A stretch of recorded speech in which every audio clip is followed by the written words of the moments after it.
anyway, all right, so I called this meeting of the Grafton Board of Library Trustees, all right, I got that right. Call this to order at 7:04 p.m. And so as a preliminary matter, this Grafton Board of Library Trustees meeting permit me to confirm that all members and persons anticipated on the agenda are present and can hear me. Members, when I call your name, please respond in the affirmative. Doug Bowman. Aye. Martin Essner. Yes. Aaron Vanderstein. Vandestein, yes, here. Vanderstein. Sounds the same. Karen Sepatelli here. And staff, when I call your name, please respond in the affirmative. Beth Schreiber. Here. All right. All right. And this open meeting of the Board of Library Trustees is being conducted remotely, consistent with Governor Baker's executive order of March 12th, 2020, due to the current state of emergency in the Commonwealth due to the outbreak of the COVID-19 virus. In order to mitigate the transmission of the COVID-19 virus, we have been advised and directed by the Commonwealth to suspend public gatherings, and as such, the governor's order suspends the requirement of the open meeting law to have all meetings in a publicly accessible physical location.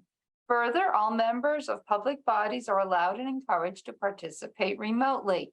The order, which you can find posted at the town's website, allows public bodies to meet entirely remotely so long as reasonable public access is afforded so that the public can follow along with the deliberations of the meeting. Ensuring public access does not ensure public participation unless such participation is required by law. This meeting will not feature public comment. For this meeting, the Board of Library Trustees is convening via Zoom as posted on the town's website, identifying how the public may join. Please note that this meeting is being recorded and that some attendees are participating by video conference. Accordingly, please be aware that other folks may be able to see you and to take care not to screen share your computer. Anything that you broadcast may be captured by the recording. The meeting materials, all supporting materials have been provided to the members of this body, are available on the town's website unless otherwise noted. The public is encouraged to follow along using the posted agenda, unless I note otherwise. We are now turning to the first item on the agenda. Before we do so, permit me to cover some ground rules for effective and clear conduct of our business and to ensure accurate meeting minutes. I will introduce each speaker on the agenda. After they conclude their remarks, I will go down the list of members, inviting each by name to provide any comment, questions, or motions. Please hold until your name is called. Further, please remember to mute your phone or computer when you are not speaking. Please remember to speak clearly in a way that will help generate accurate minutes. And for any response, please wait until I yield the floor to you and state your name before speaking. If members wish to engage in colloquy with other members, please do so through me and take care to identify yourself. Finally, each vote taken at this meeting will be conducted by a roll call vote. And since the initial start, I see that Dana Wilson has joined the meeting. So Dana, if you want to confirm that you are here for the meeting minutes. You're on mute. I know. Hi. Hi. Can you hear me now? Yes. Yes. Good. I'm sorry. It took me a little while. I am here. Sorry. Okay. I had to get myself situated. Great. All right, great. And so first item on the agenda is the approval of the minutes from the July 27th, 2022 meeting. So do I have a motion? Dana? Dana, you need to unmute.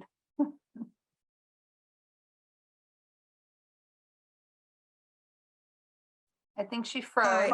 I'm sorry. I make a motion that we approve the meetings from the July meet. We approve the minutes from the July meeting. Okay, do I have a second? Second. All right, and discussion. Nope. All right. Oh, Marty?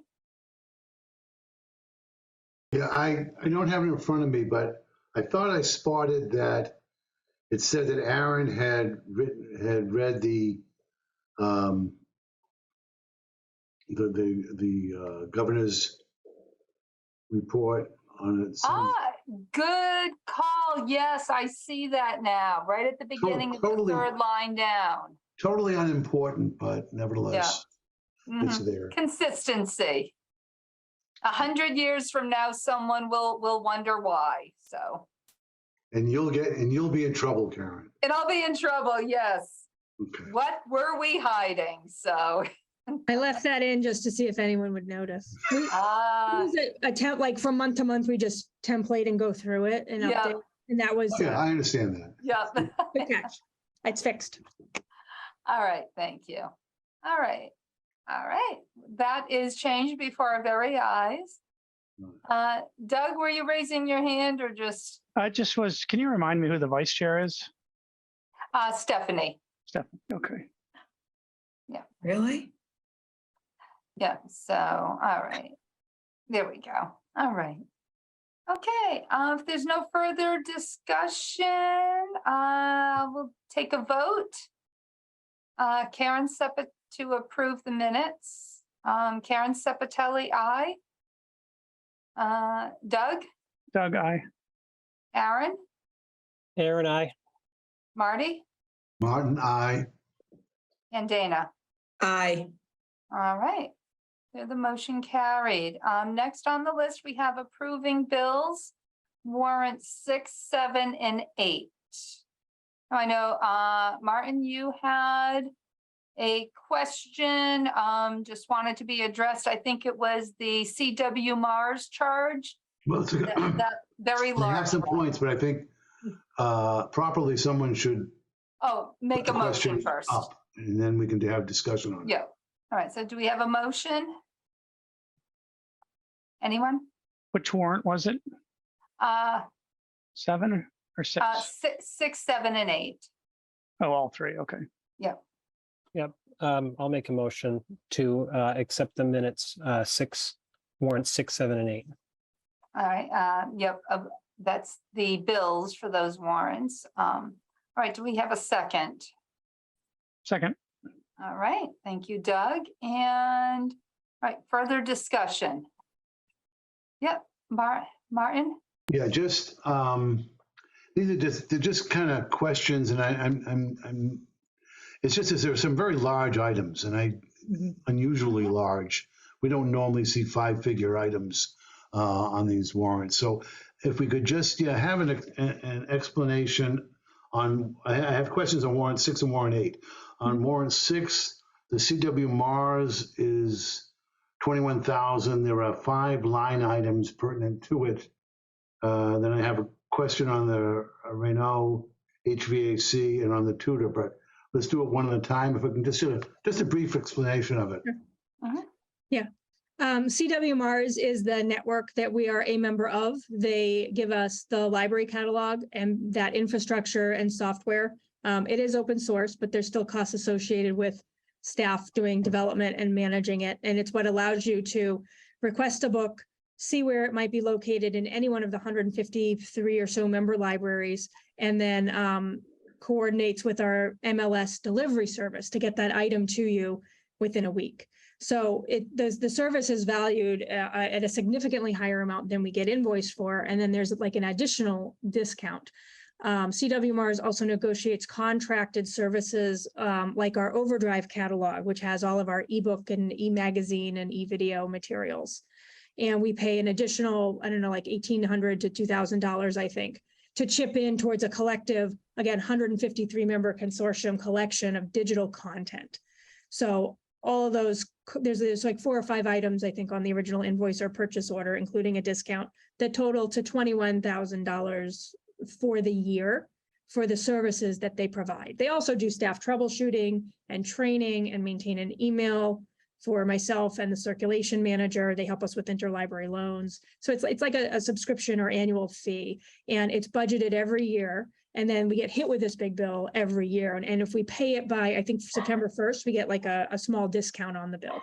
So that's also reflected that there's a couple of discounts. And the service is valued more highly than we get charged. Madam Chair, can I just engage in colloquy with Beth's? Certainly. Yep. Thank you. So is this sum was an expected amount, this 21,000 plus, and was budgeted? Yes, Is absolutely. this consistent with prior years? Yes. Yeah. And I think a lot of years when I go over the budget, I say the reason that the contracted services line item is already almost spent in September is because we pay up front for a huge amount for CWMRs. This year, we also have in contracted services another bill you have a question on, but it was budgeted for. We have like, I don't know, $92,000 in contracted services this year. Okay, good. Thank you. I appreciate your explanation of that. And just briefly, the HVAC bill, $5,500 is a annual contract. Is that complete, covering all services that we may need from them? That's half. So the town negotiated on the library's behalf, as well as other buildings and departments, to have Renard HVAC provide annual, it's really semi-annual maintenance. So they come in early spring to check all our air conditioners and change filters. And then they'll be back in the fall, same thing, check all the filters, make sure the heating system is up and running. And it used to be maybe, I don't know, $3,000 or $4,000 for the year in the smaller building. But now we have a much larger building. Their technicians are here for 2 days. They check every piece of the system. They go up on the roof. The annual price was $11,000. So we're paying half of so again, it was budgeted. There's a purchase order. We're paying half now. And then you'll see another charge probably in October for the fall. So this would not cover repairs if something went wrong, separate and apart from this routine maintenance. Yes, it may cover eight, like it come in quick check, but if they had to repair something, there would be a surcharge. And we usually include an overage in contracted services for plumbing issues, heating issues, locksmith, and that kind of thing.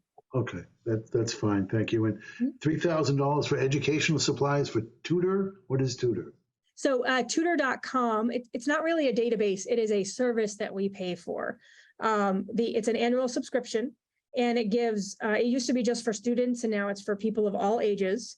They can go online to tutor.com/Grafton and talk with a vetted, Corey background checked educator who can provide tutoring in a variety of subjects for a variety of age levels.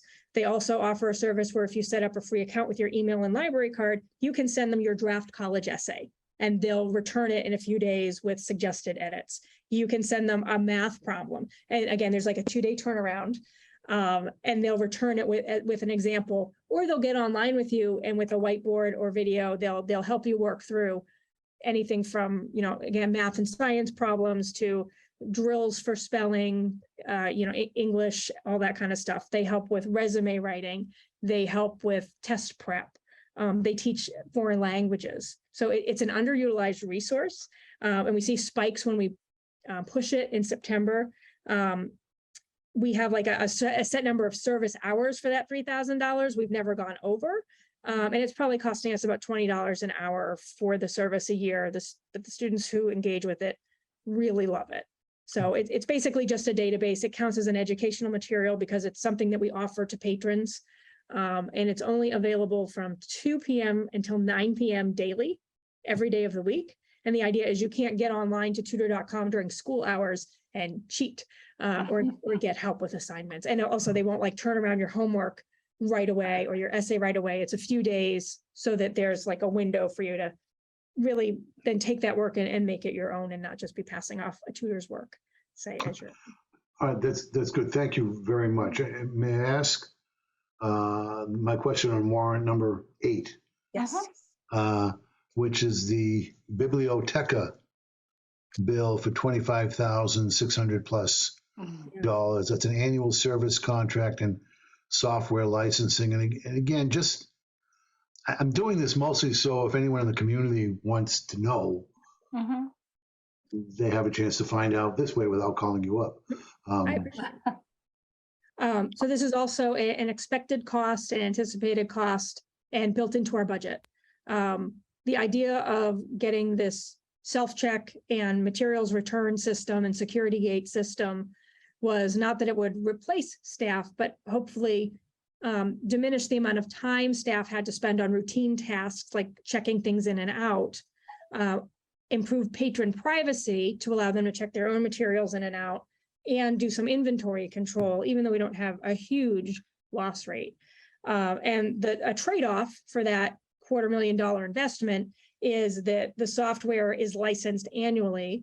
And when we have issues with the machines or the software or the system, instead of paying tech support at a certain rate per hour per incident, we just have on call, we submit a ticket. It's taking a little longer than we'd like to get help, but there's an annual service contract. And sometimes they provide training for free, sometimes that's extra. I could staff the building with, a few more staff instead of having this service charge, but staff come with benefits, and that costs the town more money. Mhm. So we're paying basically a service fee annually to Biblioteca for machinery that does the work of anywhere from 1 to 4 people, depending on how busy we are, by taking, the check-in and making it, and the checkout and making it more automatic and more automated. So So lem- as we add more pieces, like more self-checks or more gates, then that price would go up. It's probably going to go up a little bit, a percentage or so every year for inflation. But it was, cost of doing business, and an expected cost. And I was actually able to negotiate it a little bit lower for this year by changing the start date to make everything the same for next year, where all the contracts will come due in August. Some of these charges were prorated this year because we got these items at different times. And for clarity, as an annual service contract, does that include, I think you said this, but I'm not sure, necessary or needed repairs or just routine oversight? It's this isn't working, so the tech needs to come out and make adjustments. If we needed to replace a belt, say a belt got broken or somebody shoved a zipper jacket through the book drop for fun, which has happened, and that belt snapped or broke, then we might be on the line for the cost of replacing the item, but not maybe for the service to do that, if that makes sense. So it's a labor contract, but not a parts contract. Yeah. It's maybe an oversimplification, but Yeah, roughly. basically. Okay, thank you very much. I appreciate your indulging me. I think it was important to do this. Mhm. I think it's really valuable that you read every line of every bill Yes. and ask for accountability. So thank you. Yes, and I'll just add, because I know sometimes it's not front of mind, what does CW Mars stand for? Central Western Mass Regional System. Okay, all right, It's like thank you. us all the way to the Western Mass, almost to New York. Okay, all right, any further discussion on approving the It bills? includes adjacent planets, does it not? Mars and Neptune only. Mars, yeah, Was it okay, Neptune. Oh, Neptune's far away. Okay, thank you. all right, Doug? Yeah, I was gonna ask this later, but since we're talking about it, do your staff, do you notice a noticeable improvement in the amount of free time, time that's getting freed up because of the automated system? I know there were a lot of issues the first couple months. Yeah. One thing that has helped was the additional barcodes that the trustees invested in and paid for with state aid, because it just makes it so that no matter where the book is from, when you're putting it through the system, we're spending less time pulling things out of a bin and having to hand check them a second time. So because of adding those 2 pieces of hardware, that's freed up the amount of time staff are in the sorting room. But because we still don't have really enough bodies to staff all of our desks, I wouldn't say no one's sitting around twiddling their thumbs, because they don't have as many books to check in and out, because now we're spending our time going through the bins or helping patrons or introducing library of things, or now we can spend a little bit longer with somebody working on their resume, or we've we're notarizing documents for people. So. Yeah, I mean, that's what I was implying is it's allowing them to do all this other stuff that they Allowing you to couldn't do do it. before. Yeah, that's great. It is also more accurate. One of the things we ran into when we were hand checking things is you could set the barcode reader to beep, but it was really annoying. And even if we changed the tone or the sound, it was still really annoying. So we turn it off. But then sometimes we missed that cue of the barcode registered or didn't register. So we would think we were checking things out to people and they weren't getting on their account, or we thought we were returning things. And I'm sure every one of you has experienced a letter from the library saying, you didn't return that book, but can you go on to the shelf and check it? Oh, yeah, here it is. So there's less of that user error because the machine is pretty accurate. And it's not necessarily the barcode digital, laser trying to read the whole barcode, but now the whole machine is scanning RFID tag. So as long as it catches enough of the tag, it's going in the right bin. There's just many fewer mistakes, which means less patron dissatisfaction with I returned that book and us finding it on the shelf and being embarrassed that we just missed it. Yeah, and what I also like about it is when you're either checking out or returning things, it shows up right on the screen. Yeah. So the patron knows, yes, it read it.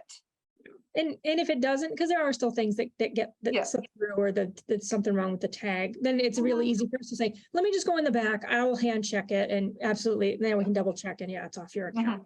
That works. Okay, great. All right. Last call for any comments on this. No? Okay, and so we'll take a vote. Karen Sepatelli, aye. Doug, Doug, Aaron, Aye. Martin, Aye. Dana. Aye. Okay, thank you. And moving on to ongoing business, the MPLCP building program and grant update, Beth. I got to talk to Lauren Stara, our construction consultant today, because she sent over the contract that covers the next 2 years of payments, because we've had 3. So we only have 2 left, even though we just came off the waiting list. And we've signed this contract like 8 times, like there were errors, and then there was another error. So Evan and I are like, again, are you sure? But we've officially signed the contract, which has the same 27 or so assurances, things like we'll not change the nature of the building. It'll be a library, for the next 20 years, and library parking will be prioritized, and we will adequately staff the building, and all money will go into an interest-bearing account managed by the town. So we signed off on all of those again. And now I submitted a June report to them. So we should be getting, if we haven't already, a check for $2.2 million towards our payment. There's 6 other libraries that came off of the waiting list. And so those libraries have until this January to go and get their matching funding from town meeting. And because of the escalation of construction over the last 2 years alone, it's increased 30 to 50%. So that means that if the library in Deerfield, who had an $8 million proposed project, has now, 5 years ago, they got a provisional grant for a percentage of their $8 million project. Their entire project has now escalated to $12 million. Wow. And they think that they will not be able to get the matching money from their town. So they're collectively, these waiting list libraries are hoping to get some ARPA funding. So I got a phone call from Deerfield saying, can you sign off? Are you interested in signing off? Check with your board. We want to write a letter saying ARPA money for infrastructure should be put toward the Mass Public Library Construction Program to offset these costs because of the escalation. Like, we're not going to be able to build our buildings. And if we fail now, it's going to be at least another 5 years. Took Grafton 30, to get our approvals. So I said, I'll support you however I can, but I did it differently. I told the select board this was going to happen, that the escalation would be huge, and that we needed to move forward as if we had the money in hand, that it was a reimbursement grant, and we should not wait for our turn on the waiting list to come up. And they approved it, and they went and got the 16.6 million borrowed, and we're in a really good place. So that's good news for us, sad for Deerfield if they don't get their funding in those other towns. But then we also might get our last payment or our last 2 payments sooner rather than later, because if they don't get their funding, they'll just go back to Grafton and say, well, you're done and you have bills and you've met the next milestone. So here's your next check, submit a reimbursement. Yep, so I'll just add in here for the record, thank you, thank you, thank you to the select board years ago who funded this And- upfront. And I to Matt. second that. We've been talking, Yeah. we've thanked them. That was what critical. Did that. It was really smart. Yeah. Yeah. And again, it was under FinCom's, Ed Frisbee's direct, because he was a Yep. liaison to building committee. It was building committee and it was, Yep. McInerney. There were a lot of people involved with that, so. Yeah. For the record, another big thank you. So, well, that all sounds great, Beth. In terms of our project, I did put together a director's report and included a lot of things. Signet came out and reviewed how to do key cards for staff access. So I had a tutorial on that, and now I can issue new cards to staff. And I'm having an issue where one I made isn't working, even though I followed all the directions. So they can now remote into our system, so we don't have a travel fee if they come back to help us. And I see Aaron. Okay, Aaron, did you have a question? Yeah, just in response to the card access, right? So one of the things that really kind of struck me was when the power went out, all the door locks engaged, and there. So granted, one of the doors was propped open, which was smart, and there was a librarian at the door, but the front door was locked, right? So you could exit the front, but you couldn't come back in through the front. So I guess, what are your thoughts on that? I know we discussed the possibility of getting a generator, and that would have, prevented the door locks from engaging because of a power outage. I actually spent all day at work today working with a card security engineer on my own building's security. And granted, we didn't lose power, but the doors seem to be programmed to be independent of any sort of, I don't know, server or management server. I don't know if you have a key scan system, if that makes sense. But I wonder, if that can be prevented even without, buying a generator. You don't have to answer that, but certainly worth some investigation. Yeah, it's a concern. I'm actually still waiting for Signet's technician to get back to me because the problem has not resolved, even though the power is back. Oh, So wow. the guy rebooted probably see it behind me. There's a computer somewhere back there. I thought maybe if I just reboot, it'll come back online, but it's still telling me that it can't connect to the server. That's 2 doors, 3 doors down. And I went in and looked. I can't find anything to indicate that the panel has been fried. There's no computer in there to reset. It's all just circuit boards in a box that go back to Signet. Okay. Staff now have to come in with a key and then run to the alarm panel and get there in time to put in this person in anyway, which is our custodian. But have to go in a different door and get over to the alarm panel to deprogram and disarm the alarm code. This is a great, amazing building, but the system might be a little bit of overkill for what we needed it to do. I see. Okay. Thank So you. we're still trying to resolve it. And it was a surprise to me when I got home at 10 o'clock last night and saw an email from staff from several hours prior that there was this issue. Mhm. A solution has been, there's a mullion, which is a piece of wood in between the 2 doors down at the parking lot exit. So we have a key, we can unlock the mullion and pull it out. So that's what we did today. And the ADA buttons still seem to be working. Yes. So I don't believe that anybody was prevented from going in. I'm comfortable getting on a step stool and putting the mullion back, but I'm not always here till close. So the solution was custodial came back at 3 o'clock today, put the mullion back in and the doors are locked, but now we have a prop. So we'll have to remove the prop so that the doors latch again tonight. So we're just operating independent of a schedule, kind of old school for now until we have a response for getting it fixed right away. And then how do we prevent this, or what's the steps to do in the future? Because the security gates that I talked about, when we lose power, we have to go flip a breaker to get them back on after a power loss. And in the old building, it was the Lula that the power would go out and the Lula wouldn't work until you went and flipped the breaker. And I'm not sure why. I will be bringing that. We just had our construction meeting Monday afternoon, and the next one, it'll be on the agenda for next week for 4 o'clock Monday. Okay. Not ideal. Great. So I guess the only thing is, so me being the helpful patron, when I arrived, I saw the door propped up. I'm like, oh, somebody forgot to shut it, right? And so I didn't do that, but I think that's going to be. I quickly found out that they propped it up on purpose, but I think that's going to be most people's reaction. Yeah. Well, that's why I like it.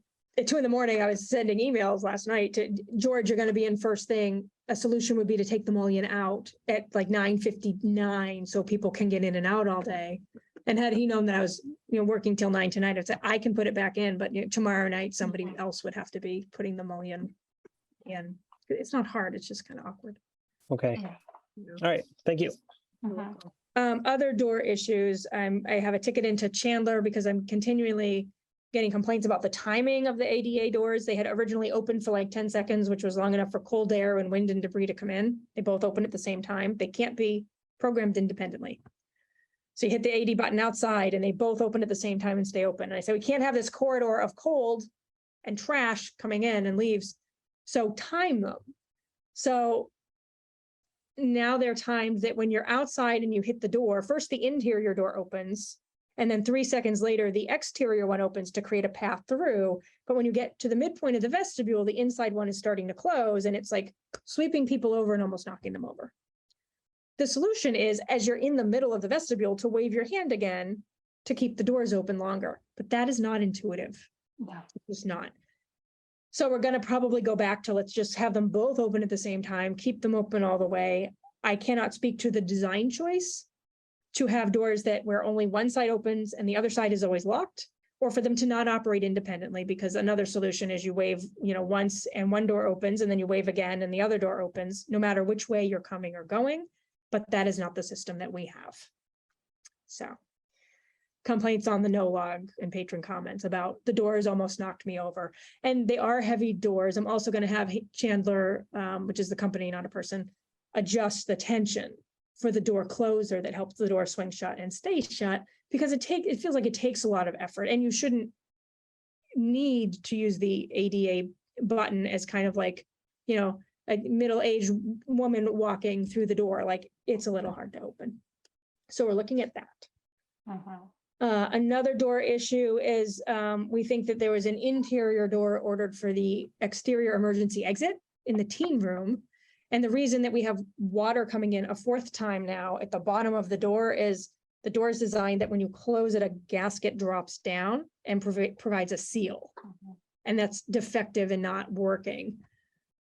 So a solution is either replace the door or buy a $15 strip with a gasket and a sweep to prevent the water from coming in. But I've actually now engaged Evan in getting our owner's project manager in a meeting to ask why, when we bring these to the attention of him, because he's in charge of the team, why they're not just getting taken care of. Because we've had leaking now 4 times on the new carpet in the teen room. And that's unacceptable.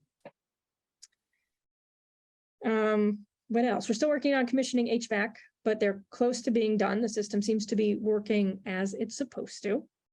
And there might be another training required or more pushback from me to unlock certain areas because, well, yeah, it's a public building and maybe you don't want people adjusting all day, every day. Our range is very narrow. It's only 4 degrees. So if you're cold in a meeting room and it's 68 degrees, I think it's okay for the public to turn it up to 72. I think the budget can handle it. So I would like to make sure that people have access in most of the spaces to adjust the temperature to within those 4 degrees. I also learned that if you nudge the interior thermostat up 1 degree, then it will like turn off to bring it up or down to temperature. But if you go to 2 degrees increase, then it just kicks in the opposite system. So it's 68 and I'm a little bit chilly and I hit 69, 1 degree up, nothing happens. But if I hit 70, the heat kicks on to cool it quickly, which I do not find efficient. But again, like, this is the system that we have, and this is what we're working with. And now I have an explanation. It's almost like in a hotel room, if you have an independent single heating cooling unit in your room, it's like on or off one or the other. It's really not like turning off for a while and coming to temperature. So we're dealing with that. I have lots of gardeners working on weeding in the landscaped beds, which look really great. Somebody took pictures of and shared some crumbling pieces of one of the exterior patio walls, I think on the teen patio. And we brought that to the construction team, who said, well, at this point, like, that's maintenance on you. That's not our defective installation. So we're also going to have a meeting about that. Because there seems to be some disagreement about what's warranty and what's not. Dana, you're raising your hand. I brought that up, like, that was like almost immediate. Yeah. I really think, wasn't it almost 6 months ago or more? Yeah. I told you about, okay. Yeah, it's deteriorating further. So yeah, so we're hashing that out. Okay. We did hear on Monday that our interior gate for the bottom of the stairs is on its way. And I asked Evan to ask Mark for a date that it will be arriving, because we should have had it a year ago. And the intent behind it was, let's make it so that people can come in after hours. They'll have that key card. We'll give them an alarm code that's for, Friday or Saturday or Sunday, so they can alarm the building when they leave. They don't need staff because everything can be locked and the stair can be gated and the elevator will be locked. And we can rent out our space after hours on Friday night, Saturday night, or Sunday. We are losing money and have lost money over the last year because this is not in place. So I want a date. They said that it's finally on its way. Which is good news. I finally have a new design for the presentation area in the community room and the makerspace for not folding doors, but like a door that swings almost 180 degrees to open the space or close it off. And in the case of the makerspace, lock it. So that's huge progress. So things are getting done. We have 2 chairs that had some seams rip, and those were taken away by Tucker, who provided interior furnishings. And they're figuring out a solution, but assured me it would be covered under warranty. We had a chair leg snap off and they sent a replacement out almost right away. So there has been some good things happening with vendors who are honoring their agreements and wanting to keep us happy. But that's a short list. The town purchased a rug cleaner. I did engage a carpet cleaning company to come before we had a big program where Mass Library Board commissioners were attending to promote summer reading programs. So we did not rent, but engaged a company to come in and clean specifically the gaming space and the community room, because we had a wine and cheese reception that one of our 2 facility rental events that we managed to hold, and some wine got spilled. So they came and cleaned the carpets. It was an unexpected cost, but they did a beautiful job. They look like new, and they not only cleaned them, but put some kind of preventative maintenance type of stain resistant coating to keep it looking really great. And the town has now invested in not a ride-on, but a push carpet cleaner and steamer, so that we can maintain the carpeting and have it look nice. And I've reached out to Evan to ask if we could do a whole building cleaning over Labor Day weekend, because we will be closed Saturday, Sunday, and Monday. We could pay custodial Saturday, and then it'll have a full 2 days to dry. So there's frustrations. I'm also engaging in maintenance and upkeep. Our elevator passed inspection. We had all the fire extinguishers inspected. So we're just keeping on top of all those things. And I'm still in process of going through many invoices, because we need to go to each one, figure out which costs on the invoice were eligible for reimbursement and which ones are not, and then divide the eligible costs by what percent is the town contributing and what percentage is the grant covering. So that's been a huge amount of work, and I'm not near done, but I do need to present an overall, here's how much the project cost with everybody's contribution. So I have asked capital campaign for invoices. I don't think the Friends paid for anything. I'm including things like we started the self-check as a phased project 5 years ago. Like when we applied for the grant, we actually got capital money to buy the first 2 self-checks, and that really was a project expense. So we have a whole, and then, we paid for some things out of the library's budget. So we're also like just trying to include all of those costs. And if I can get it done by the 26th, which is Friday, then I can include our library in Library Journal's architectural review. And we might get selected as like, hey, this is a building that is an award-winning building, and here's who designed it, here's how much it costs, and here's some pictures of how it looks. So I'm hoping to wrap it up by the end of the week. And yeah, happy to answer questions about the project. I still really love the building. It is a great building Mhm. and very efficient. Okay, Doug? I'm sorry if you missed it because that was a lot of information. We had some torrential rains. I went in Yes. the community room and I didn't see anything. Did you have any issues? We Good. didn't this time. It's like, it has to be torrential for a long time and the wind must be blowing in some certain direction. Yep, well, that's good though. That's great. It's good to know It is. that. Paul from CTA Construction committed to coming down himself with a hose to try and find out what's the angle that's causing a leak, so we can track down the leak and really say for sure it's either the roof or it's a seam of the building, or it is the green roof that punctured a hole or a leftover nail or whatever, or it's something with the doors and it's actually coming in at the doors and then seeping across and then kind of going all along the ceiling of the community room. I don't have a date, so that was another thing that I asked Evan to lean on Mark to get a date for, because we just keep talking about it. And we've had a relatively dry summer, fortunately in some ways, unfortunately in others. And the last couple of rains we've only had the rain coming in at the threshold of the teen room and not anywhere in the community room. And then a second question, for the costs, eligible, non-eligible, is that something that William, like someone in town can do so that you're not having to spend all that time doing that? It seems very clerical. Yeah, I think if that were the case, then accounting would have just taken care of it. Okay. Or it would have been delegated, because I've been asking for help with this and for the information for a long time. And I finally just got a zip drive. So. Right, Dana? So it's monies that have been spent now by the end of August. Yeah, I mean, I guess if you have something that is coming, like if you haven't been invoiced yet by Sunshine Sign, say for the donors, Okay, but you have a quote and how much it's going to cost, like okay, that would be helpful, because it was supposed to be a $16.6 million project, but I had written into the grant that the grant percentage calculation, which was actually like 6.7 million. MBLC, remember, gave us extra money because right. we hadn't figured it correctly. But I had been counting on money from capital from the town to help offset the cost, which was like, the self-checks.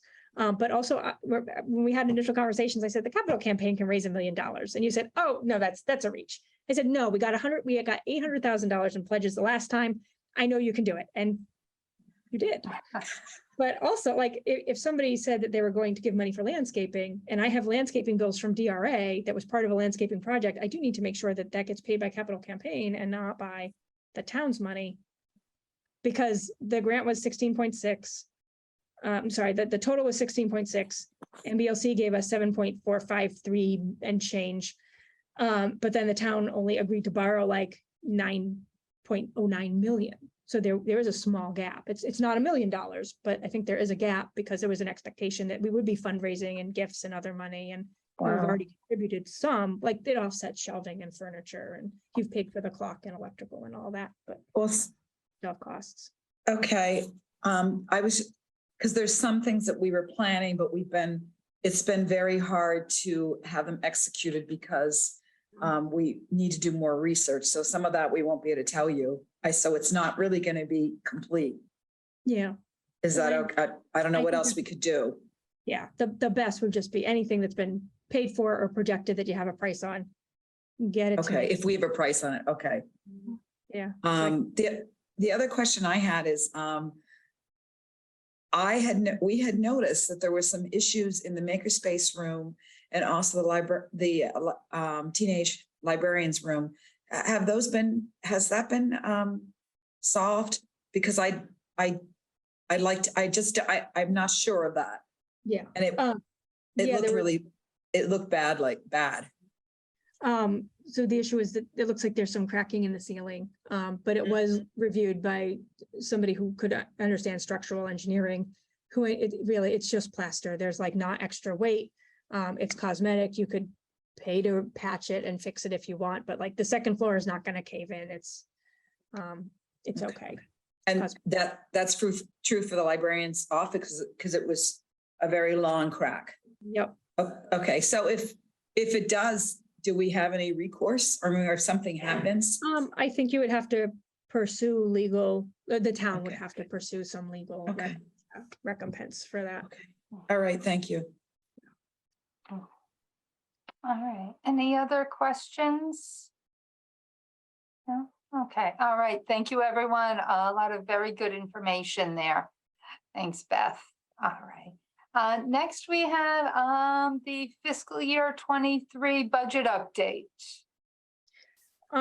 So we we started a new accounting system called Vadar. We had SoftWrite before, and we are still almost 2 months in, still struggling to like enter purchase orders so that we can deduct the money from the purchase order from the invoices.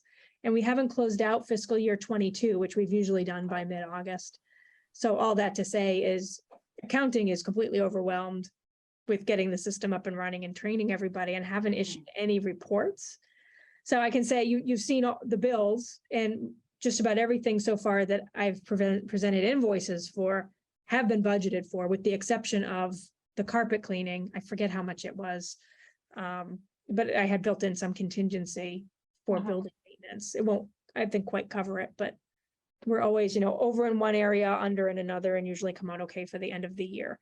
So I won't have an answer for either FY 22, how we did for that fiscal year, which has closed, or where we are at, 2 months out of 12 for the new fiscal year, until accounting is able to provide me with reporting or teach us how to do it. And they haven't been able to. So I'm confident in saying right now we're on budget because it's only the end of August. Right, right. And It's a great nobody start yelled at me. for the year. It's a And great nobody yelled at me at things that I submitted for FY 22, which means we were not over budget for last fiscal year. Okay. All right, great. Thank you. And next item is the IT update. So IT has our laptops off-site and are working to install deep freeze so that we can deploy laptops within the library, as in someone walks up to the team desk and says, all 3 Macs are not available. Do you have another computer? We can check it out to them for in-house use.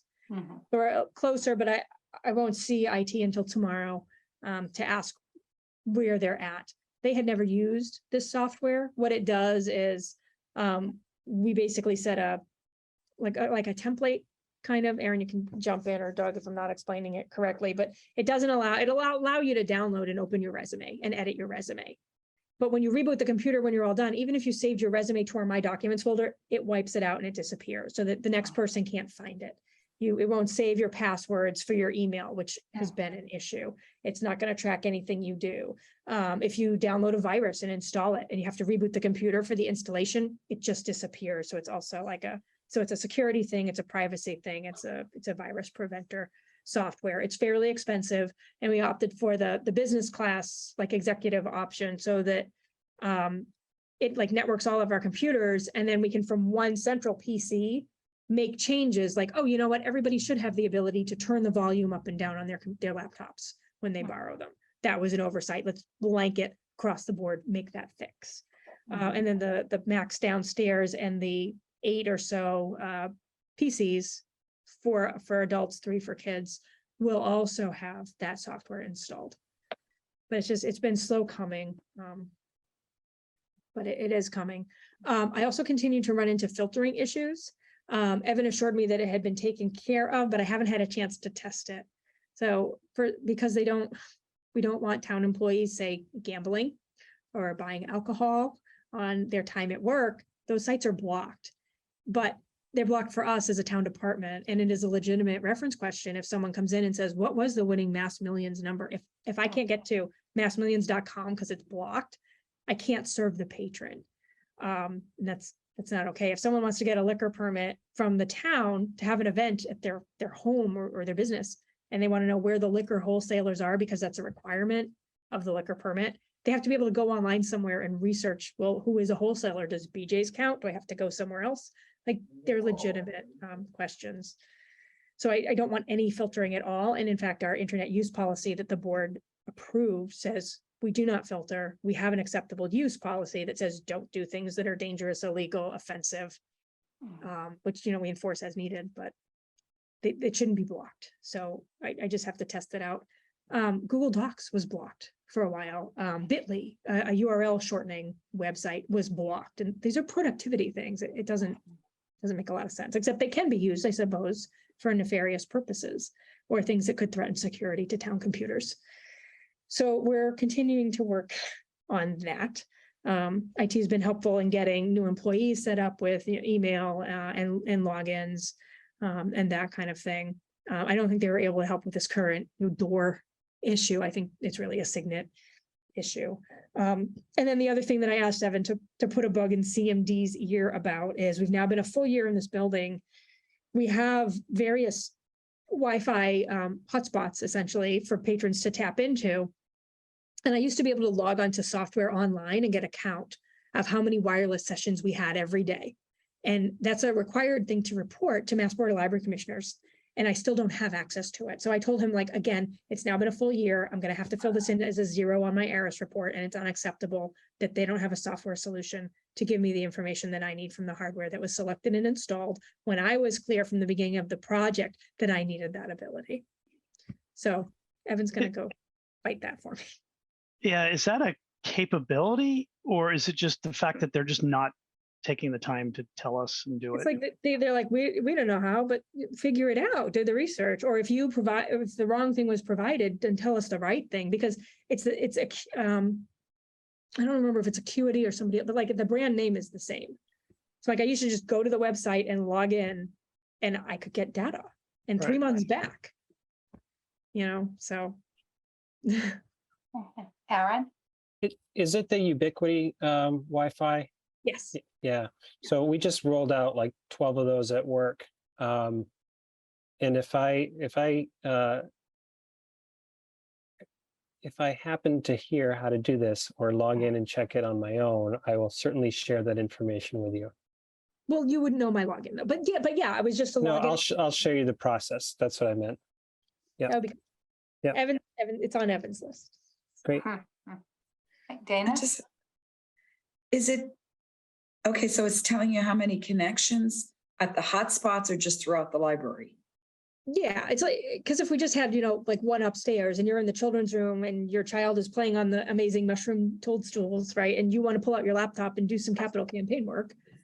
And there's not a Wi-Fi access point in the children's room, and we've got these brick walls, Okay. like we have multiple points throughout the library. And I don't care so much about like, where were people accessing from? We don't want to know at all, really, what they were doing. You want the quantity, the number, and that's How what, many unique per day? and that's what you need for your records and for Mass Library Board. And a day should be like not 8 hours, but in the 24-hour period. Because another thing is if someone comes in and we're open for 11 hours, Monday through Thursday, and they get on at 10 and they're going to be here all day, and then it asks them to reset or log on again after 8 hours because it expires, their session expires. They have to like agree to the user agreement again, and they might be counted as as a second user, and that's not really accurate. So I also want to make sure that it's like one session is a 24-hour window. So.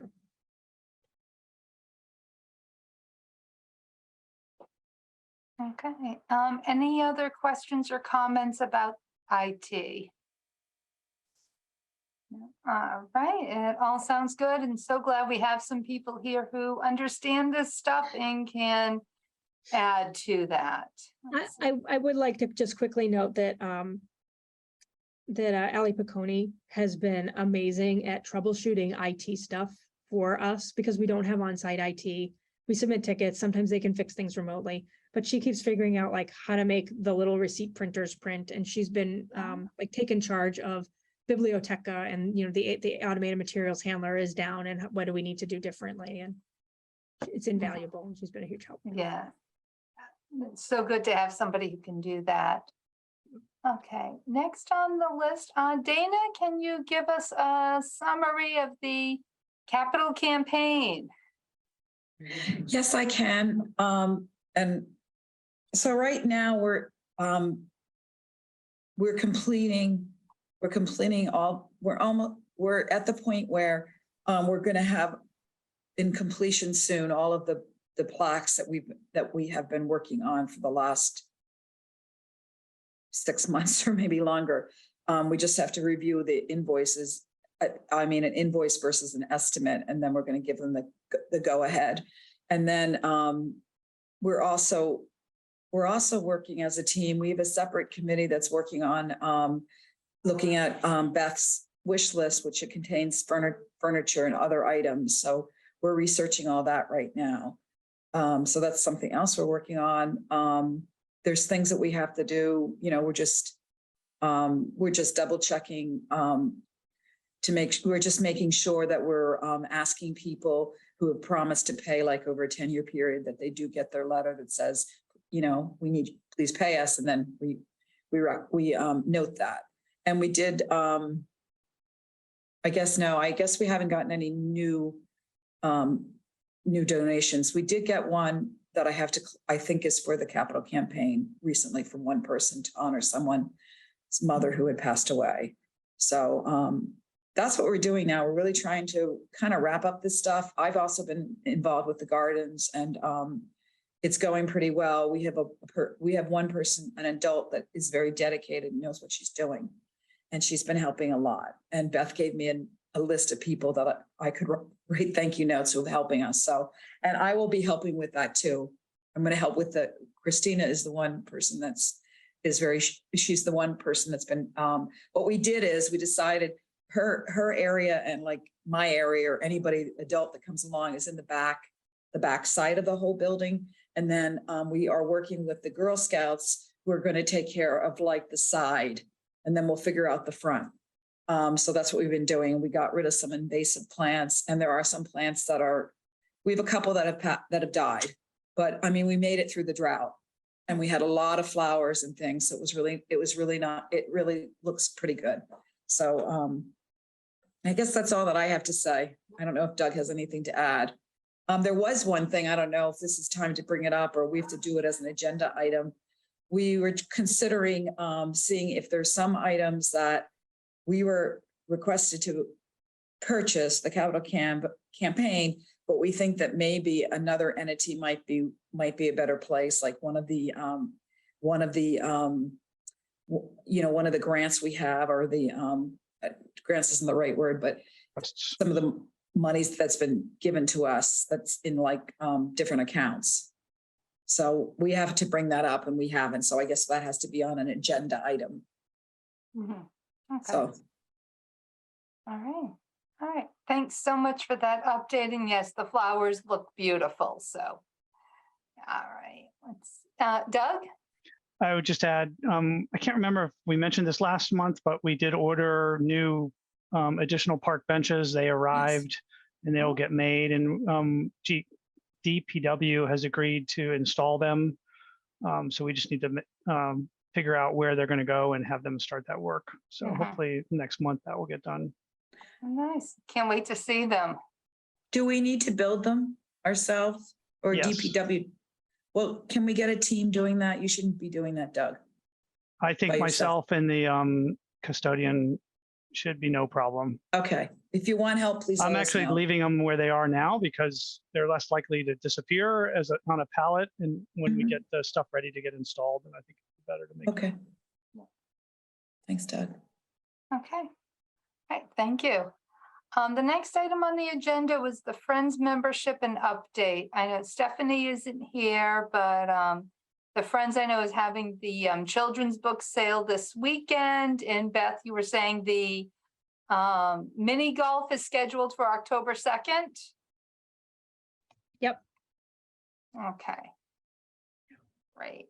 All right. Right. And I think maybe the next meeting might be listed online. I'm not sure when that is. I have it in my calendar as Tuesday, the 13th of September. Okay. We traditionally meet the second Tuesday, but I didn't actually read all the way to the end of the minutes yet to see when they. Okay. All right. Right. Thanks. The next, Doug? Well, based on Stephanie's email, it sounds like we need to try to find another person that can go to the Friends meeting for the trustees. Oh, okay. I didn't see. All right. All right. We can see, if anyone is interested in taking that over, just send me an email. Okay. All right.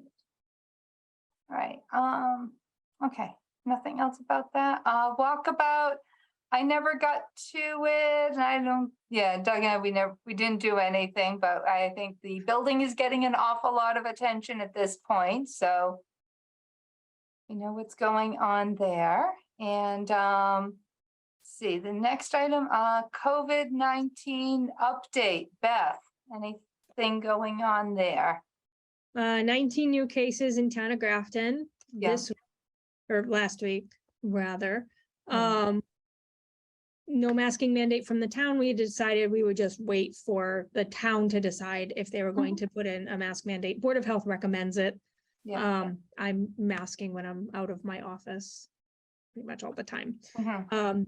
The unfortunate thing is when staff members have had it, the current variant, while CDC recommendation is isolate for 5 days, and then you can return to your work or life, just mask. You shouldn't be contagious anymore, but mask as a precaution, you know, if you feel up to it.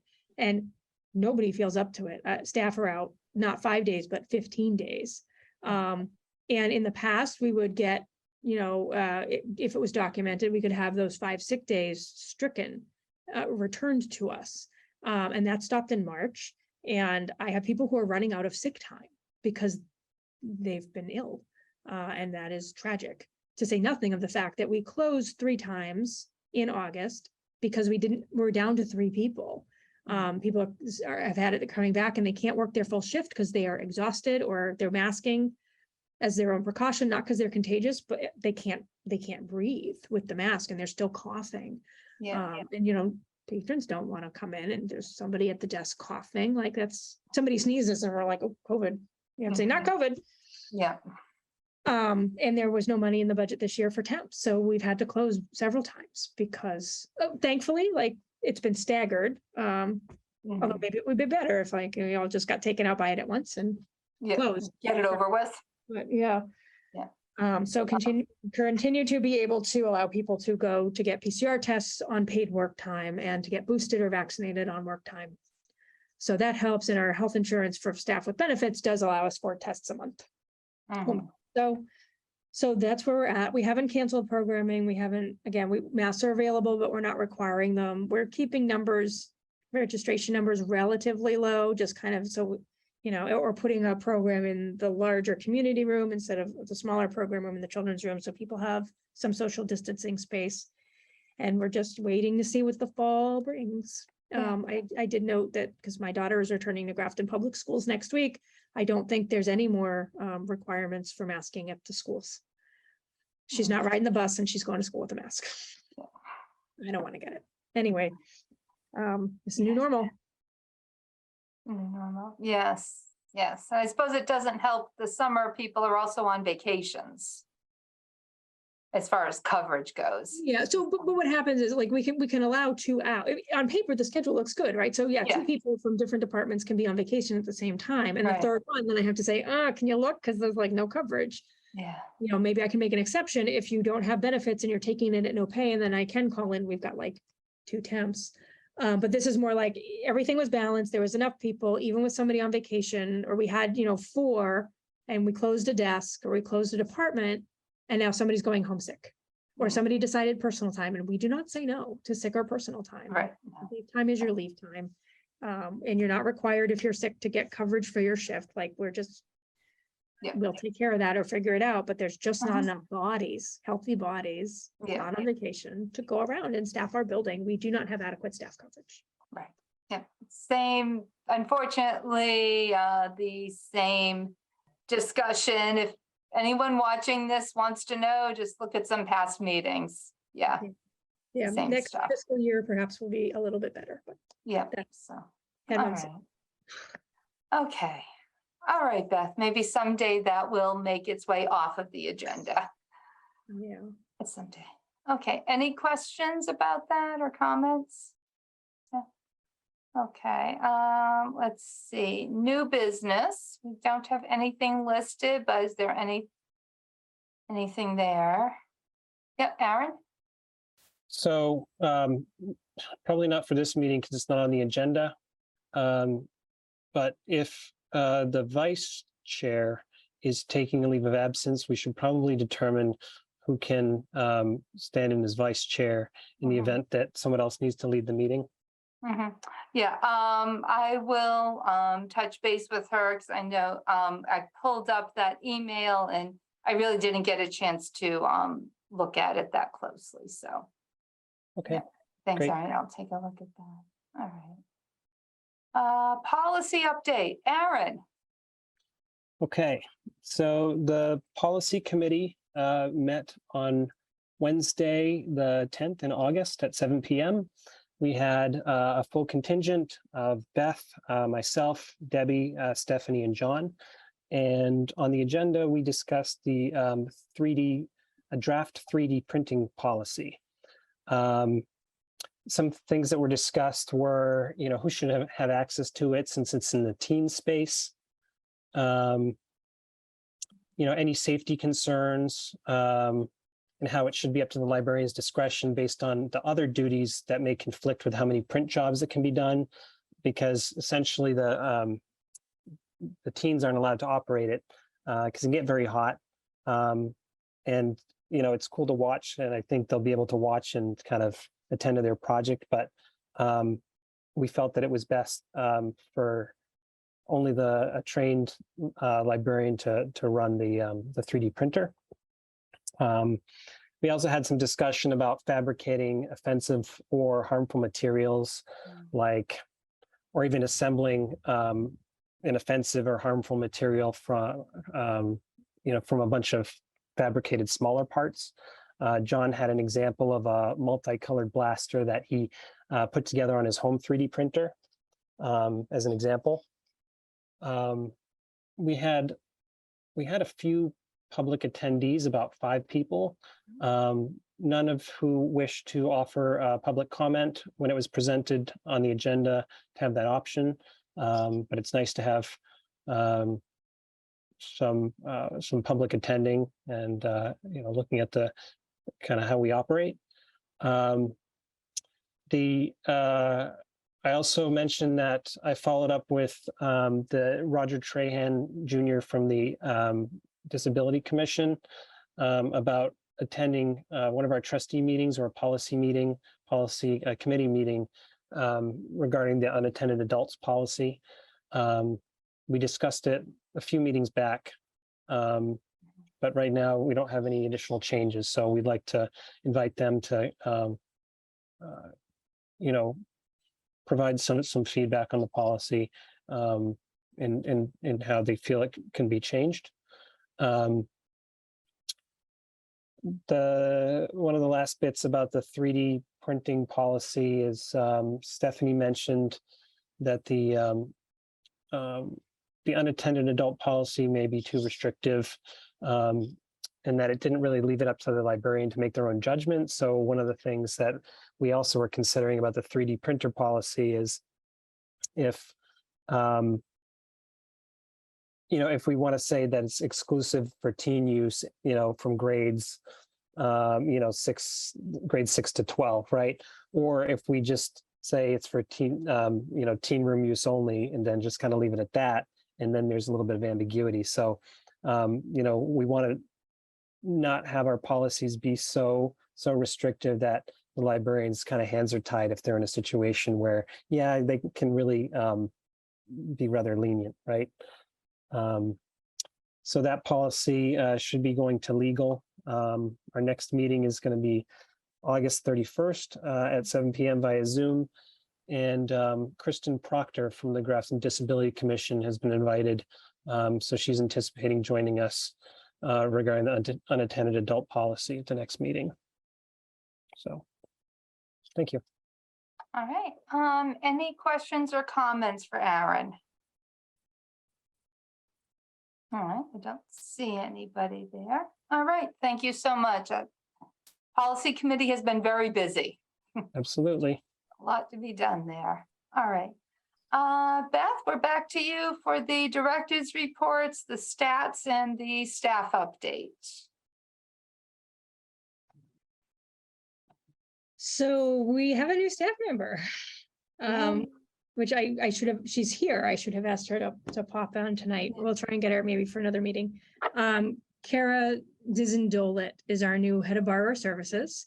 And while it's a little sad we couldn't get her in earlier, one nice thing is that we were able to bring Susan Lito on as a temp out of retirement to come and train her. So That one didn't last too long, did it? very well. Yeah. So that's really great. I'm just like, I do have some stats. I didn't do the graphical version that I usually do, but I can tell you we're open 25 days in July. We had 6,344 visitors in the month of July, which is a good increase. We were closed for July 4th. This is all July. So I did mention we closed 3 times in August, but this is just July.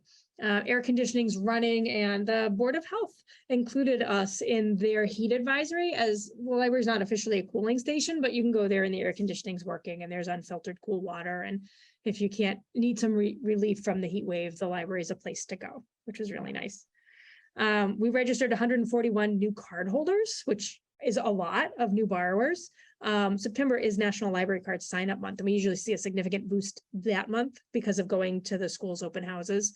So we'll see if this is like a new record and if it will be surpassed next month.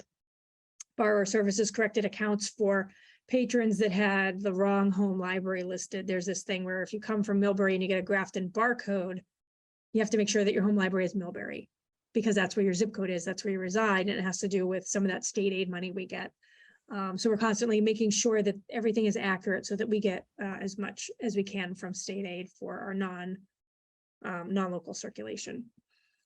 461 computer use sessions, not including an unknown quantity of Wi-Fi users. We answered 313 reference questions and notarized 8 documents in July. My report might say June, I'm sorry, it was 8 in July. We offered 60 programs to 629 attendees. I think the children's room did like 40 programs in the month all on their own. We also did a programming survey. We want to make sure that we're offering what people want to attend. And that survey also included like, what are ideal times for you to come to programming? And we did break it down, children, teens, and adults. The most sort of funny thing for us in reading the results from the 56 people who filled out the survey, we sent it to everybody in our constant contact list, which was 1,700 subscribers. We got 56 answers back. So the survey is still available. You can go take it. But the funniest thing was the number one thing adults want are book groups. We offer 6 book groups that get 2 to 3 attendees at each book group meeting. But like that's what people want to go to. Doesn't make any sense. The children's book groups, I think we've also got 3 for kids and an anime and a manga book discussion group as well. And it just, I don't know, it doesn't feel like enough. Escape room was one of the other things that people asked for on our list. And we're going to be doing that over February break. We're going to like get a kit for free that we can use. And we're going to like just book meeting room, the 6-seat meeting room during the month of February. So we're right away, we're taking the feedback from the programming survey and prioritizing the programs that we're offering this fall and winter. So again, I'll post it out again. We'll make sure to do a social media push to get feedback on our programming. I figured out how to make our meeting room software run reports. So we've now got 3 categories for meeting room reservations. One is library event, where staff are putting it in and it's something we're sponsoring. The other option is private event, which is everything from I booked a meeting room for a conference call, or for one-on-one tutoring, or for telework, or my robotics group was meeting, to I'm calling from the Conservation Commission and I want to come have a meeting in your space or do a program for you in your space. So I gave you our programming numbers, right? 60 programs, 629 attendees. We had 76 meeting room reservations in a 25-day open month for 137 total participants. And for the first time we ran into, no, we don't have a meeting room available right now. Turning people away because there weren't enough to accommodate. So what solution was, normally we wouldn't put you in the 10-seat conference room just to study, but we don't have any other options today. So go ahead, we'll make an exception and let you into that space. So we were able to accommodate. But that's more of a like room for groups or a room for people who are using historical materials or a room for people who want to use the visually impaired tools that we have in that room, screen magnifiers and OCR readers and that kind of thing. Aaron talked about our subcommittee meeting. We also did, we had that request for reconsideration for a children's book, and we did go through as an exercise just tonight, looking at that book and deciding whether we wanted to keep a 23-year-old inaccurate historical fiction volume in our collection and determine, no, it's not. It's something that should have been weeded a long time ago, and we're not going to keep it. So during July, people were doing their research and reading the book, and we met tonight. We still are short-staffed. I'm not going to harp on it. We did complete the interviews for the technical services position and have extended an offer. And Cynthia O'Neill, who works currently at Worcester Historical Museum, is going to be our cataloger, our technical services librarian. And she will be starting soon after Labor Day to start ordering materials, processing materials, hopefully streamlining some of our processes. She has experience with digitization and with archives, as well as public library service. So there's like there'll be a bit of a learning curve to learn CW Mars policy and procedure, but we'll get support from them because we paid them that $21,000. They'll be able to help.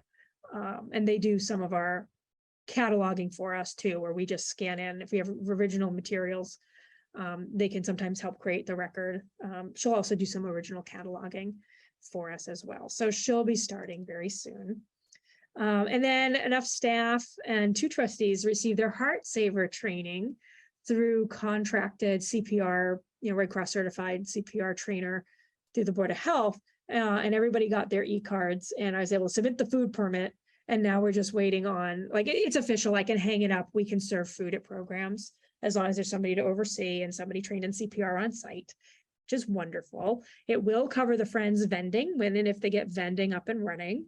And I have to wait for Worcester Health Department to come and inspect our kitchen to make sure that it's up to code. Like, we need to have a thermometer that works in the fridge and in the stove, and we do. We have a fire extinguisher. We have a hand wash station. We have a 3-bay sink. We have a hood that's been recently inspected as well. So we should be good to go. It should be noted that our food permit does not cover an outside group coming in. Like, say someone who wants to run an all-day training and they want to have lunch for their participants, they would need to get their own separate permit because library staff would not go in and serve or oversee their program. So that might be, I don't know, upsetting for some people. We'll see how it goes. But like in terms of like Friends or Capital Campaign, like I'm certified, I can show up or I can get staff on site. But yeah, Operation Friendship wanted to hold their annual meeting and serve lunch. And I said, you can, but you really should do a 1-day food permit for $10 through Town of Grafton. Make sure you're not making the sandwiches yourself, because otherwise you'd have to be certified. But you can go to Panera because they're licensed and just get their certificate. And it's a process, but it's not terribly difficult, and it shouldn't be a huge deterrent. Again, because like staff, not just me, are familiar with what the procedure is and can direct any outside groups who want to come in and get that done. But it's just a huge check mark that we finally have everything we need just in time to turn around and recertify again in December when it expires.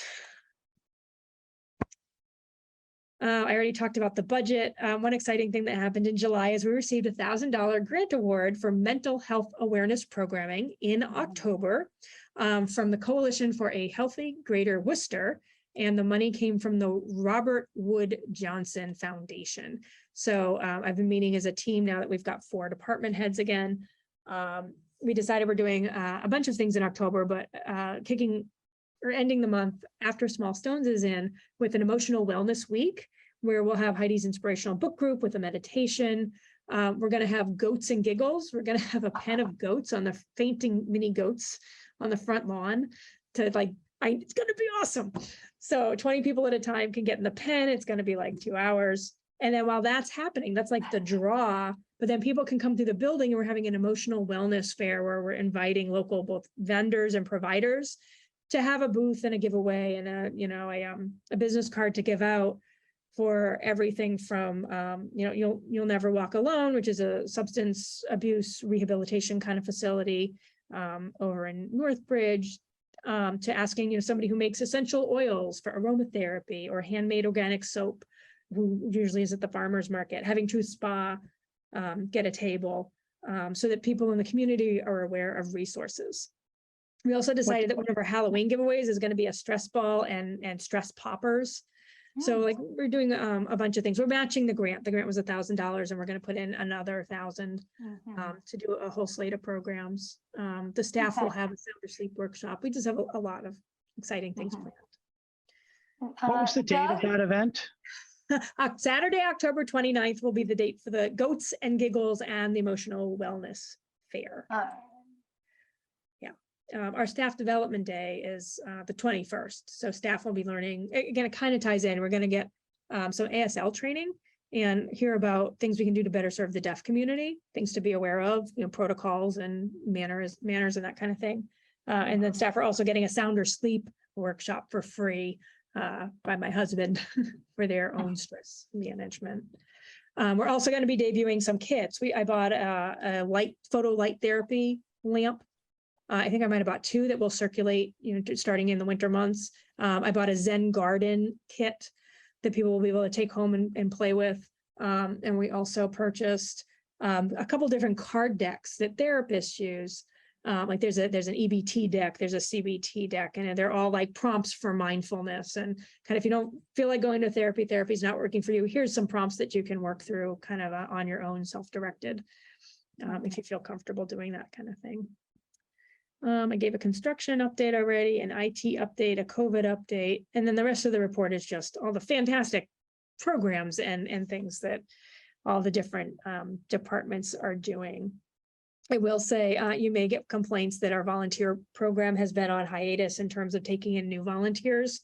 So we're onboarding Kara slowly, so she stays, working for us. Yeah.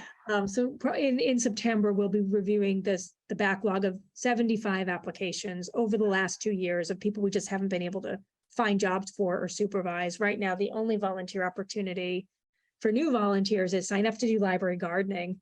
And I did have a young man today who was working out front, Dana. We took him all the way around the building. He's pulling up like grass from the cracks in the brickwork and collecting like little sticks. So that's been great. And then I've also directed people to Aaron Swartz for book sale help because we have not one but 2 book sales coming up. So that's going. I do hope you're coming on the 14th of September because I promised pizza for the next time, and we're hoping to get a bigger group for the volunteering. We also put Crescent Manor outreach on hiatus just for July, but Susan and I think maybe Kara or Sandia went to Crescent Manor to do the monthly outreach this month. And then Eric, who replaced Kate as our new reference librarian, he's been working with Heidi, but we put him in charge of databases. So he's doing some evaluating of, are we spending our money appropriately? Like he might review tutor.com, Marty, and say, you shouldn't do this next year. Like you're really not getting your money's worth. And right now, I think we may be recommending that we might drop Freegal, which is a streaming music service. He's a little younger than me and says, everyone just goes to YouTube. Like we don't need to be paying money for people to access playlists. Like it's $4,000 a year, and yeah, you can download and keep it, but everybody just streams. And if we're paying this service and they limit streaming to 3 hours a day, like let's put our money elsewhere. He's also, because we're thinking of dumping Hoopla because they're not able to manage the content that is in their database. To my satisfaction, to many library satisfaction, we're now looking at Canopy, dropping Hoopla, but adding Canopy and Filmocracy. Well, just as a thing, when I was trying to use Hoopla recently, it directed me to Libby. Or something popped up about Libby. I don't know if it was an ad or what it was, but. Interesting. We're still subscribers, but they're not vetting their content, which means anybody who publishes anything can just get it in the database, and they don't have enough staff to be reviewing what's been put in. And they've come under some controversy over the last year for allowing anti-Semitic and other very radical materials into the collection. And they refused at a library conference to speak out, to apologize, or to speak out against the inclusion of content because they didn't want to alienate their clientele who are okay with that stuff. Hmm. So I would like to not be spending our money. on it. Yeah, I wasn't looking that stuff up, so I didn't notice, but yeah, that's a little disconcerting, you know? So we want to go with, if you want Hoopla, you can get it through Boston Public Library. So it's Right. not like there wouldn't be any access. Mhm. But Canopy is a little bit smaller collection, but it's better vetted. And Filmocracy might be more niche. They get films like from film festivals, including short film. And we also found out from legal counsel, she does have the 3D printer policy, Erin, but she's driving her kid to college. So hopefully she'll have it for next week. But she was able to quickly turn around and answer about film licensing. We pay $340 for a public performance license to show movies. And the deal is that as long as we own it, we can show it. So I said, well, what if like I have a Disney Plus account and I want to show Star Wars, can I stream it? And she checked all the different agreements and then said, no, if the library has a Disney Plus account, then you own the right to stream it. Mhm. But you don't if it's you yourself that own it. You can buy the DVD, or if you have a subscription to Canopy or Filmocracy or Hoopla or Libby or whoever, and they have the content, you can stream it from them as long as it's library subscribed or owned.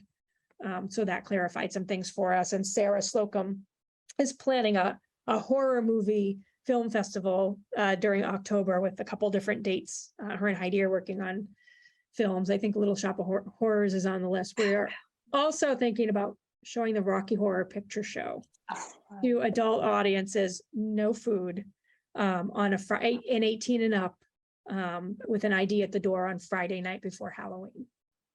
So That sounds like fun. we'll see. We have a new carpet cleaner. Some people come in costume. I mean, it's an old movie, but it's still a. But you just said no food, so We're gonna say that, but somebody's gonna come with toaster rice and throw. yeah. I just had a quick question. I was wondering, these are all fantastic. I just think that it would be great if we can, I think it would be good if we could send like an announcement out to all the trustees, like what's happening, even if it's 4 or 5 events so that we can put them on our calendar, because we should be going to some of these. Well- And I also wanted to say, the gardening is really, you've been doing a great job. And what that young man's doing is the hardest thing to do. And I was trying to do that, is trying to get the weeds out of where they're growing between the cement and like the garden and the street. It's just, so I really appreciate that. But it would be good, because I'd like to go to some of these things, but if I don't put them on my calendar, I know I won't. And I'd like to get other people to come too, that haven't seen our library. I still talk to people and they're like, oh, I haven't gotten down there yet. This is a good way to get them down, come to our library. Well, Halloween's on a Monday and we're open, and we decided instead of going out front like we have in the past, what we want to do is have trustees and friends kind of waving at people and getting them in the door, like come in upstairs, Okay. stop at the desk, get your treat, and then go downstairs and trick or treat in teen or YA and then out. So that'll also force people through, but I was asked to, and I'll send you an email, that we would really love for the board and the friends to be present and in costume and come hang out, and it'll be a really fun. Oh, that's good. I mean, Oh, it good. is so much fun. I can't wait. Yeah. Yeah, I And we'll mean, be asking for Oktoberfest as well. We did dedicate mhm. $100 to $200 gift baskets for Oktoberfest, and we're going to have a booth, and Sarah's always looking for like relief for lunch. Oh, okay. It's busy, so I'll send out that. As Can well. you send those dates together? Because that would help. And then we can see, can people just let us know who's doing what? Because if there's some gaps, it really is a good thing to volunteer at some of these events. So Sign Up Genius would be the best, because we don't want to be having colloquy on email, because that would violate open meeting law. But Okay. I don't Yeah. mind Sign Up Genius, Sign Up Genius is or good. call me and I'll sign you up through Sign Up Genius. Yeah, I think if we can somehow know who, well, you can let us know, Beth. If no one's signed up, then, I might change my schedule so I can get there, for Yeah. example. And I'm only asking you to come and help with things that are outside. If you want to volunteer for inside events and mask, great, but don't feel like, oh, I can't do that because of COVID. Like, just be outside at Halloween, masked or not, and do that. Okay, one thing I'll just add, last year, most of those who stopped by for Halloween were looking for the bathroom, so that is a big draw. And Aaron has his hand raised, and I don't know why people just keep moving around my screen tonight. All right. I thought that was cool. I think when I put my hand up, it put me in the top. So Yes, maybe it did. It watch, just here we go. moved you. And I'm like, all There, right. I'm back. Oh, wait a minute. Now you moved again. Cool. Oh my Sorry. gosh. I'm Well, All getting right. giddy. Thank God there's only 6 of us. Okay, Aaron, you wanted to say. Yeah, so I think in the past, was it Bumble that the town could subscribe to, or you could get certain calendars in and about the Yeah. town, like the town recreational department, or Yeah. in the library, I think subscribe to that. Burbio. What? Burbio. Bumble is a Bur- Burbio. Oh, Burbio. I was close. No, I wasn't even close. So do you have a Google Calendar that's up to date, or Facebook Calendar, or something that like we could plug into our group calendars? So Sure. not something that I could post to, but what I like to do is see all the events, like family calendar, personal calendar, all this stuff, work calendar. If you could just share that with us, if you know how. Yeah, so I thought that we had a feed on Event Keeper, but it could be that Burbio is really the best way to do it. You sign up for Burbio and then it should populate. Oh, great. Burbio, I can send that out. Yeah, Yeah, I forgot about it. We did make Allison Kusher made a QR code for our events calendar. So instead of having a QR code for individual events, which might get really challenging to manage, we're just going to make one for the calendar. So now every poster that we print out will have the event, just a general link to the events calendar. People will have to scroll to find the event they're interested in. But we feel like that's what we could manage for now. Aaron, go ahead. That's great. Is there, does Event Keeper have a mobile version, like a mobile web version? Because we were looking at it on the tablets the other night and it's really poor on a mobile device. They say it's coming. Oh, all right. So I will be giving a nudge to ask when. I will say it looks okay on my phone generally. Yeah, I don't know if a tablet, if it recognizes a tablet is thinking it's a computer or desktop, Yeah, maybe. but it was not very user friendly. So just yeah, if you can get a mobile link, or if it's beta tested, check it out. All right. I feel like they do have some kind of a kiosk mode, and it's just I have to ask them, and it shouldn't cost us any extra money, but I will ask. Great, thank you. And then I just wanted to share yes log, no log, because I know that's some people's favorite parts of the report. So notary services, we like I said, we did suspend it in August. It'll be back in September. It is appointment only. We take book donations. Yes, you can scan and color. Yes, we have a 3-hole punch. Yes, you can buy books. Yes, we have books on writing. And those are just some highlights from the no log. There were a lot of, aren't you open at 10 a.m.? And it didn't come like from the staff. It didn't seem like it was a complaint. And 6 of those, aren't you open at 9 a.m. were the custodian walking past the ADA button that opened the doors automatically. And then people going, oh, and just walking in at 9:45. And I just continue to get, people are waiting to get in. We should be open at 9 a.m. So 10 requests. To be open earlier last month. Request for Southwick Zoo passes, which we had determined really were not worth the money because we would have to spend a lot to buy the pass. And then it's only like we can only give one per family to spread them out. So it's like a 25% discount and it's not that much money. Hopkinton does own it, and we're kind of in a consortium with Blackstone Valley Libraries, Hopkinton being one of them. So Grafton residents can go to the Hopkinton Library to get Southwick Zoo passes.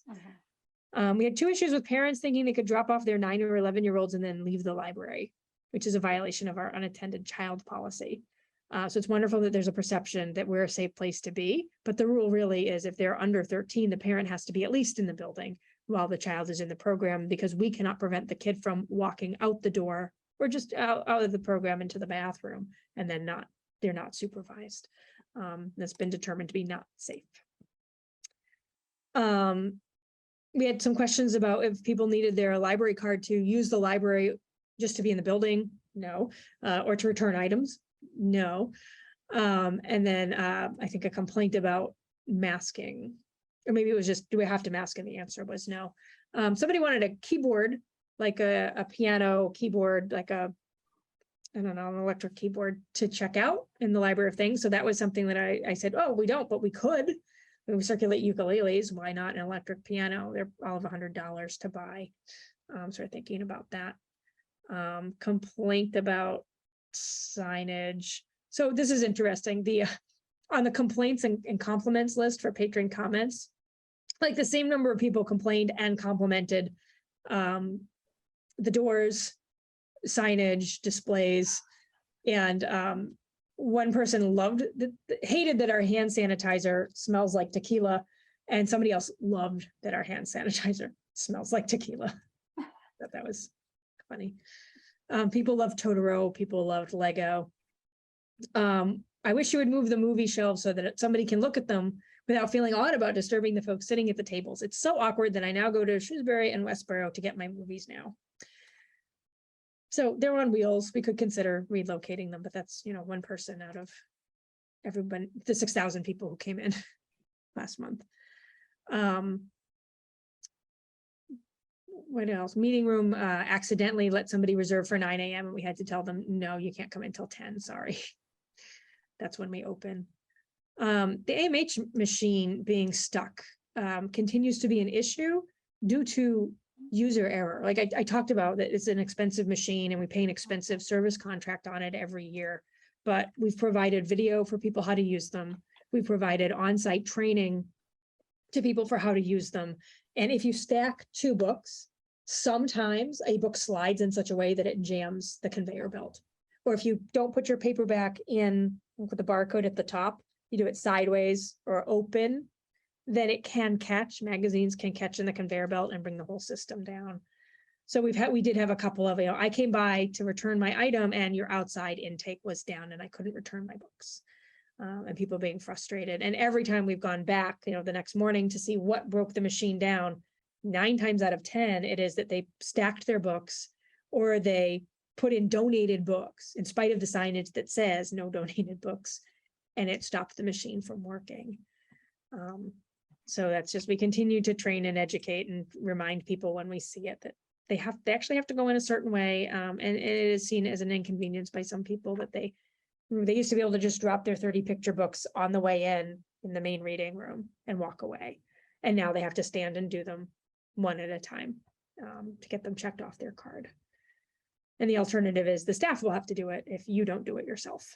And if somebody complains, then we're like, just give them to me and I'll take care of it. So. Yeah, Aaron? Oh, you moved again. Yeah. I'm I doing that love just to that. mess with you. Yeah. So the checkout, automated checkout, is that what you call it? Mhm. So absent-minded, I'm having a conversation with, one of the staff as I'm checking, things out, I'm always clicking the button, right? That says like, checkout or account or something like that, right? And so I screwed up the process. I liked that somebody put just like a small little sticky note to remind people, because I felt like that was for me. But also, so to that point, if people really wanted to return a stack, would they be able to do it on that machine? They could, and honestly, that's what I do. If somebody doesn't understand it, I'm like, I'll just do it. The thing is, it's not, we have 4 machines and it's not consistent with the machine recognizing this book is on hold and this one has to be returned to say Westboro. Whereas if they feed them in one at a time through the AMH, those 2 intakes, inside or outside, it does recognize the barcode and put it in a bin, either the bin to go back to Westboro or the exceptions bin, so that we can scan it and get the printed hold slip for the patron. Because ideally, like staff, it's a confidentiality thing too. If we were to program them all to print out the hold slip, so patron dumps their 10 picture books and it prints out 2 slips, and now you have to go through them to figure out which 2 books they go to, and now you may be seeing somebody's name for the next patron to have it. So I'm generally we're not encouraging the public to use that as an option. Instead, I'll just say, give it to me, I'll do it. Yeah, I was really just thinking of a way to make it more convenient, but honestly, it probably puts more burden on the staff to have to sort through that and figure out where it needs to go, right? Okay. Yep. Yeah. All right, thank you. So And again, I'm sorry. go ahead. I can say I was checking some stuff out just last night, and Heidi was sitting there, but I used it myself, and it's amazing. Your supermarket barcode does not work. And yeah, so Heidi was like, yeah, that's like the number one thing. People just scan and then wonder why the whole machine isn't working. So Well, yeah. so here's Dork Diaries, right? It's got our library barcode. Yeah. which Yeah. 37445. So if you scan the ISBN, it's not going to work because that's not in the system. But depending on where I have this book on my desk because it's literally falling apart. This tag is higher, right, than this barcode. So if you're trying to scan the ISBN, it's going to suck it in, but then it's going to recognize, oh, this is graphed and it has an RFID tag. It'll dump it in the children's return bin, as opposed to the exception bin going, I don't know what to do with that number. It's a smarter system than you would think. Yeah. We need a copy. Josie checked this out, and now I have to buy a new copy of it because it's in pieces. No, that's all great. Okay. Anyway, I'm happy to take questions for anyone who had a chance to. I did send it very late.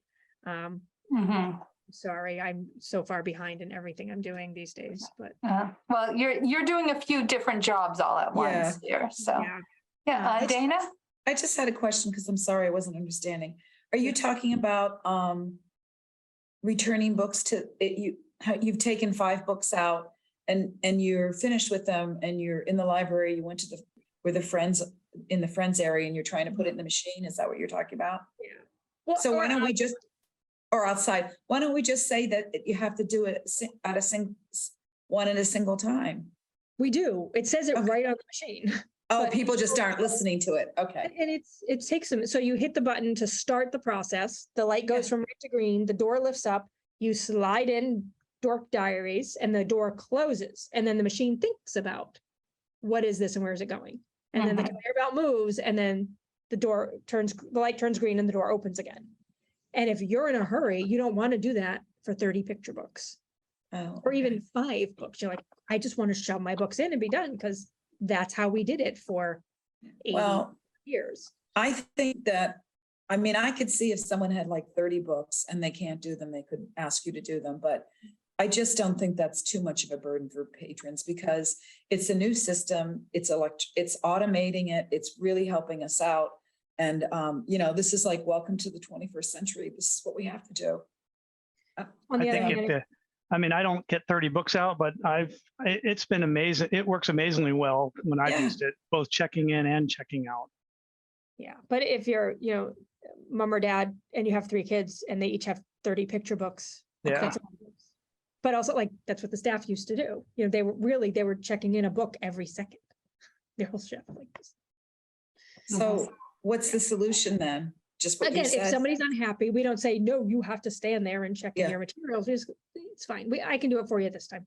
Okay. And they'd have to come they'd have to come in during open hours, right? They couldn't do it from outside. Okay. Okay. I mean, every time I go to Stop and Shop and use those machines, like all 6 of them are beeping because the person has to help the person. So I think it works a lot better than the Stop and Shop machine. Yeah. I really appreciate the privacy element too. No one else is handling the book. At the end of the day, they go in the bin, and even if it's in the exception bin, like, we have to do a little bit of work to say, oh, this book is falling apart. And now we need to contact the last borrower who had it so that we can replace it. So even staff, there's more privacy even for staff and the patron, and self-check. Like, if you don't want to, we're always happy to talk to patrons, and we're not 100% self-check. You have to do it yourself. We refuse to help you, which was the last library I worked in.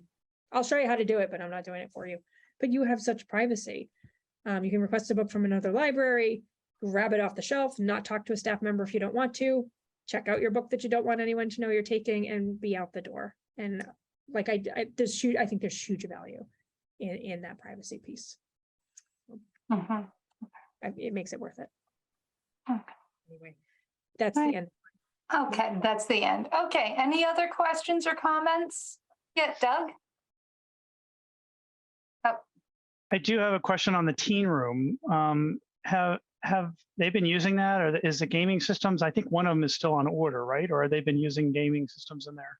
We've had the gaming system up for about a month, so the teens check out a controller to play on the Nintendo Switch. And whatever they are doing right now is working. We'll see how it is when school starts.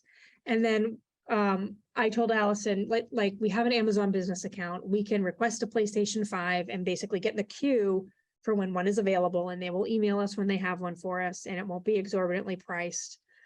So we're in the list to get a PlayStation 5. And in the meantime, the solution that the kids came up with last year was, well, I can take my phone and load up a recording, like somebody recording the screen for Dance Dance Revolution and project it to the TV. And I won't get points, but we can all follow along the motions and do group gaming Good. dancing. And they did that and really enjoyed it. They're, I think, doing some karaoke at some point too. Great. So the space is not going unused. And it is being used for some gaming. And when we have it, we'll install it and implement it. So, yeah. It has been quiet for a lot of the summer, but I had 10 boys show up on bikes. And we're finishing our lead certification application. And Cynthia has been asking for photos to go with the narrative to show our green initiatives and that we're doing outdoor programming. So I asked these kids, can I take your picture? And like they came to the library because it was cool to cool off, but also they were checking out books and videos. So I have pictures of like materials in their bike baskets. Oh, my God. They wrote to the library to come hang out, and they were going on to Silver Lake or somewhere else next. But, Oh, that is awesome. That yes. is awesome. Yeah. All right. Yeah. All right, Great job. Yeah. All right. Right. Thank you so much. So next meetings, policy subcommittee is Wednesday, the 31st at 7 on Zoom. Our next meeting is Wednesday, September 28th, also at 7 on Zoom. I can't believe it'll be September. Any other questions, comments before somebody makes a motion to adjourn? Once, twice, all right. We need a motion. Yeah, Aaron? I make a motion to adjourn. Okay, second? Second. All right, any questions or comments? All right, so Karen, I, Aaron, Aaron, I. Doug, Doug, aye. Marty, Martin, aye. Martin, aye, and Dana. Aye. All right, I declare the meeting closed at 8:52 p.m.